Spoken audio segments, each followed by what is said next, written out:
Imagine waking up one morning to find that over $1 billion has vanished from more than 100 banks across the world. No guns, no getaway cars, no dramatic vault break-ins, just a few lines of malicious code quietly running in the background while everyone slept. This is not a movie plot. This actually happened. A sophisticated cybercriminal organization silently infiltrated financial institutions across the globe and pulled off what security experts would later call the most audacious bank robbery in modern history. They were patient, they were calculated, and for a very long time they were completely invisible. This is the complete story of the Carbanak gang. Part 1. The Midnight Call. It was the middle of the night somewhere in Russia in 2014 when a cybersecurity researcher received a phone call that would change everything. The man on the other end of the line was a senior employee at one of Russia's largest banks. He was so paranoid about being monitored that he refused to discuss anything over the phone. He was convinced his calls were being intercepted and his emails were being read. He demanded an urgent face-to-face meeting and would not take no for an answer. When they finally met, the bank employee revealed something deeply alarming. The bank's most critical server, its domain controller, was secretly transmitting sensitive data to unknown servers located somewhere in China.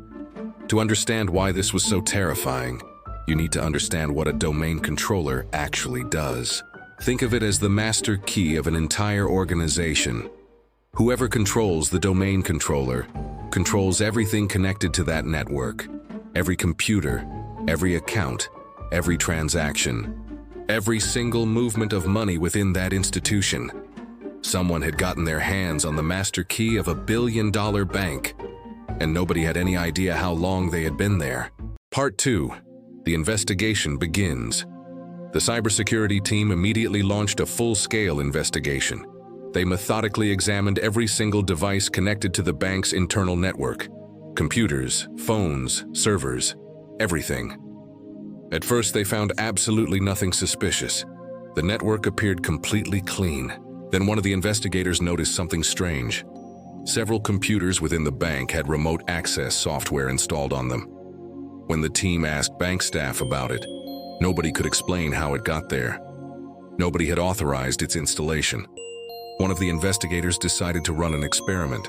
He opened a blank document on one of the compromised computers and typed a single word. "Hello." He waited. Nothing happened for a long moment.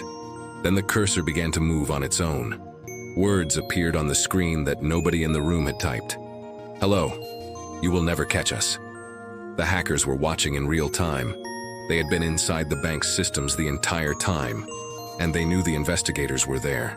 The team now had one burning question. How did these people get in the first place? Part 3. How they got in. After extensive analysis, the investigators pieced together exactly how the attack had started. It began with a single email. A bank employee had received a message that appeared to come from a legitimate customer. The email looked completely authentic. The sender's name was real. The language was professional. There was nothing obviously suspicious about it, but attached to that email was a document infected with hidden malicious software. The moment the employee opened that attachment, the malware silently activated itself and installed a backdoor on the computer. This technique is known as a spear phishing attack. Unlike regular phishing, which casts a wide net spear, phishing is highly targeted and personalized. The attackers research their victims carefully and craft emails specifically designed to fool that particular person or organization. The infected attachment can be disguised as almost anything: a contract, a report, a simple Word document, even an image file. Once they had a foothold inside one computer, the hackers used it as a launchpad to spread their malware throughout the rest of the network. Their next target was the administrator's computer, the machine with access to everything. To get the administrator's login credentials, they used a clever and patient strategy. They deliberately slowed down the administrator's computer. The machine became so sluggish and unresponsive that the frustrated administrator eventually called the IT support team to fix it. The IT technician arrived, sat down at the administrator's computer, and typed in the login credentials to begin the repair work. What the technician had no idea about was that a hidden keylogger, a program that silently records every key pressed, was capturing every character. The admin password was now in the hands of the hackers. The bank's entire network now belonged to Carbanak. Part 4. The Waiting Game. This is where the Carbanak gang demonstrated a level of patience that separated them from ordinary cyber criminals. They did not immediately start stealing money. They waited. For months, they quietly observed. They watched how bank employees operated. They studied the daily routines of staff members. They learned the internal protocols, the approval processes, the transaction procedures, the communication patterns between departments. They became invisible employees, silently attending every meeting, reading every message, watching every transaction, learning the bank from the inside out. Only when they were completely confident they understood exactly how the bank operated did they finally begin the theft. Part 5. The Robbery. The Carbanak gang used 4 distinct methods to extract money from the banks they had compromised. The first method involved impersonating senior banking executives and using the international SWIFT banking system to authorize large transfers. Because they knew exactly how legitimate transfers were processed, they could mimic the process perfectly. The second method used the bank's own electronic payment systems to move funds through a series of accounts, most of them located in China and the United States, before the money was physically withdrawn by individuals working for the gang known as money mules. The third method was something that genuinely belonged in a Hollywood production. Because they had complete control over the bank's internal network, they could remotely command individual ATM machines to dispense cash at specific times. Money mules would simply stand next to the machines at the designated moment and collect the cash as it came out. The fourth method was the most subtle of all. The hackers would identify accounts with small balances, artificially inflate those balances, and then transfer out the difference before anyone noticed. This last method is where they made their first significant mistake. They selected an account belonging to an elderly Russian man. He had gone to sleep with 34 rubles in his account. He woke up the next morning a multi-millionaire. Fortunately for the Carbanak gang, the bank assumed the inflated balance was simply an internal error and launched no investigation. The heist continued undetected. Banks across Russia, Europe, Asia, Africa, and even the United States were being systematically drained. By the time anyone began connecting the dots, the gang had already stolen an estimated $700 million. The hunt begins. The cybersecurity team eventually reached the limits of what they could find on their own. They had uncovered how the attacks worked, but they had no leads on who was behind them or where the stolen money had gone. The case was put on hold. Then the chief executive of the cybersecurity firm traveled to an international security conference in Singapore. When he shared the details of what his team had uncovered, he discovered something remarkable. The European law enforcement agency had recorded nearly identical attacks on banks across the continent. This was not an isolated incident. It was a coordinated global operation. The two organizations immediately joined forces and brought in additional partners, cybersecurity specialists, banking institutions that had been targeted, and intelligence agencies from multiple countries. Together, they formed a dedicated task force with one singular objective: identify and dismantle the Carbanak operation. For months, the joint task force made little progress. The hackers had covered their tracks with extraordinary precision. Then a researcher made a discovery that changed everything. Hidden within the Carbanak malicious code was a tiny error, a microscopic mistake that the authors had overlooked. This flaw allowed the investigators to craft a very specific digital message. If they sent this to the command and control server, the central computer used to manage operations, it would respond in an identifiable way. There was one enormous problem. They had no idea where the command and control server was located. They did not know its physical location. They did not know its digital address. So they did something extraordinary. They scanned the entire internet. Every single server on the global network received their message. They were essentially knocking on every door on the internet simultaneously, hoping that one particular door would answer. After 2 full days of scanning, one server responded exactly as expected. The server was located in the Netherlands. a country with some of the best digital infrastructure on the planet. Dutch law enforcement moved immediately. They secured the server and handed it over to the investigators for analysis. What they found on that server was staggering. The Carbanak operation was not targeting a handful of banks.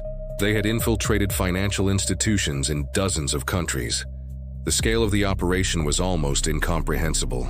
With the investigation now escalating to involve intelligence agencies from multiple nations, including the FBI, the gang suddenly went completely silent. For several months, there was nothing. No attacks, no movement, no trace. Then in 2016, they returned, and two inexperienced members of the operation made a catastrophic error. In Taiwan, two money mules had been dispatched to withdraw cash from compromised ATM machines. While they were in the middle of collecting the funds, an ordinary member of the public approached the same ATM to make a legitimate withdrawal. The two men panicked. They abandoned the machine and left in a hurry, leaving behind a stack of cash worth 60,000 Taiwanese dollars. The confused member of the public stared at the abandoned money for a moment and then called the police. The Taiwanese authorities moved with remarkable speed. They pulled surveillance footage from every camera near the ATMs. They discovered that over 70 million Taiwanese dollars had been illegally withdrawn from 34 separate machines across two cities. Within hours, the police had deployed over 500 officers to review footage and track the suspects. 22 individuals were identified, the majority of them Russian nationals, with the remainder from various Eastern European countries. 19 of the suspects had already fled the country, but 3 remained. Part 9. The Arrests.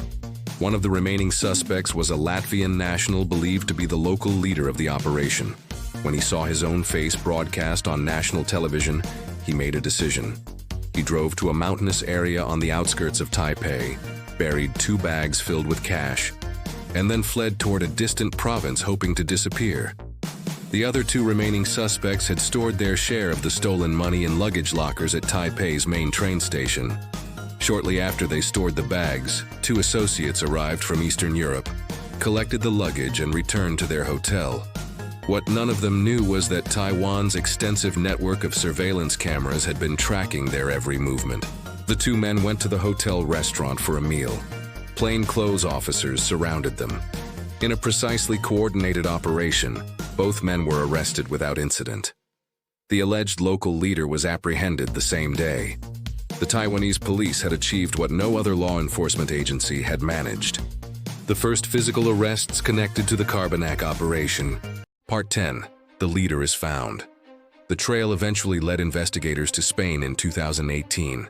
Spanish authorities had been conducting a separate investigation into a money laundering network operating within the country. Working alongside international law enforcement, they began tracing the flow of laundered funds, following the money backward through a chain of transactions, until they identified the individuals delivering it and the clients paying for the service. One of those clients was a Ukrainian computer specialist operating under the alias Dennis K. A thorough investigation into Dennis K. revealed deep connections to organized criminal networks across Russia and Moldova. He had been coordinating sophisticated cyber attacks on their behalf since at least 2013. The arrangement was structured like a business partnership.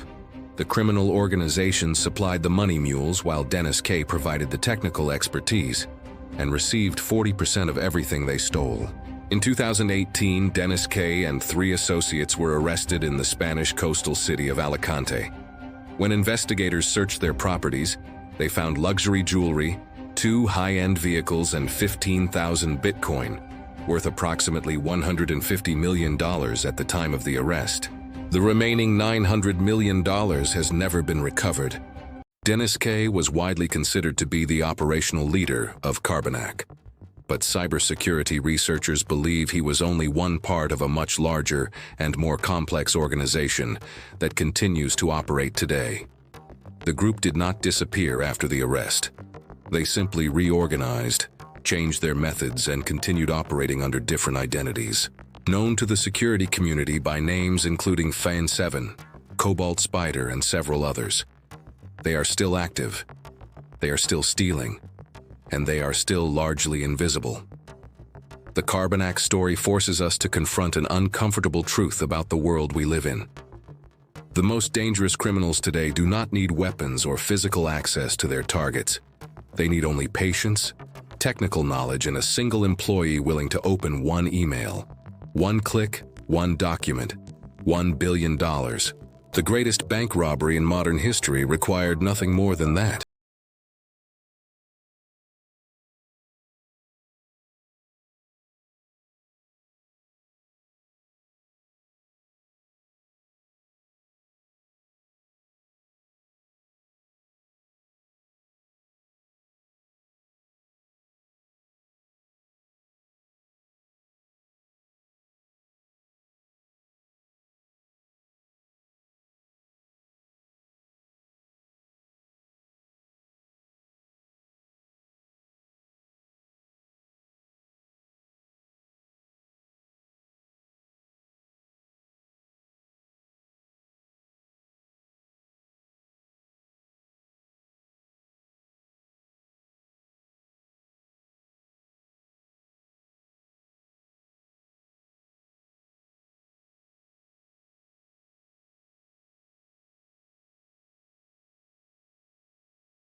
If you are not subscribed yet, hit that subscribe button right now and turn on the bell icon so you never miss a single story.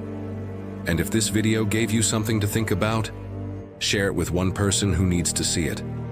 Because the more people who understand these threats, the safer we all become. Drop a comment below and tell me, what shocked you more about the Carbanak story?